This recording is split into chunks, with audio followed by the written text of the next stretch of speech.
உங்கள் வீட்டில் முட்டையோட வந்து குப்பையில் வந்து போட்டுறாதீங்க ஃப்ரெண்ட்ஸ். அதை வச்சு ஒரு சூப்பரான ஒரு பொருளாக மாற்றலாங்க. ஃபஸ்ட்டு வந்து டேபிளில் வந்து இந்த மாதிரி மண்ணை போட்டு முட்டையோட அடுக்கிக்கிறேன். அதில் அடுத்து சுற்றி வந்து ஆயில் வந்து அப்ளை பண்ணி விட்டுக்கிறேங்க.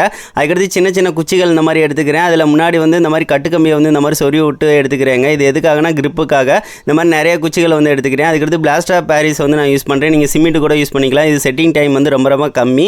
இதில் வந்து கொஞ்சமாக தண்ணி ஊற்றி நல்லா வந்து மிக்ஸ் பண்ணி விட்டு அந்த கலவையை வந்து நம்ம ஆல்ரெடி செட் பண்ணியிருந்தோம்னா அதில் வந்து எல்லாத்தையும் வந்து இந்த மாதிரி ஊற்றி விட்டுலாங்க. ஊற்றி விட்டதுக்கு அடுத்து குச்சிகளை வந்து அந்த மாதிரி மேலே வந்து இருக்கிற மாதிரி செட் பண்ணி அதுக்கு சப்போர்ட்டுக்கு வந்து பார்த்திங்கன்னா அந்த மாதிரி வச்சு வந்து செட் பண்ணி விட்டுட்டேன். இது வந்து ஒரு அரை மணி நேரம் வந்து காய விட்டுலாம். காய விட்டதுக்கு அடுத்து அந்த மாதிரி முட்டையோடு வந்து உரிக்கிற மாதிரி உரிச்சிங்க அப்படின்னா அழகாக வந்து வந்துருங்க. அதுக்கடுத்து நம்மளுக்கு பிடிச்ச கலர் வந்து உங்களுக்கு என்ன கலர் பிடிக்குதோ அதை வந்து அடிச்சு விட்டுட்டு அதையும் காய விட்டு அதுக்கு மேலே வந்து ஒயிட் கலரில் ரவுண்டாக அந்த மாதிரி வந்து கொடுத்தீங்க அப்படின்னா சின்ன சின்ன மஷ்ரூம் வந்து ரெடி ஆயிருங்க. இது பார்க்குறதுக்கே ரொம்ப அழகாக இருக்கும். இதை வந்து எதுக்காக யூஸ் பண்ணலாம்னா டெக்கரேஷனுக்காக யூஸ் பண்ணலாம். வீட்டில் கார்டன் வச்சுருக்கீங்க அப்படின்னா அந்த மண்ணில் வந்து அங்கங்கே வந்து சொருவி வந்து விட்டாலே போதுங்க.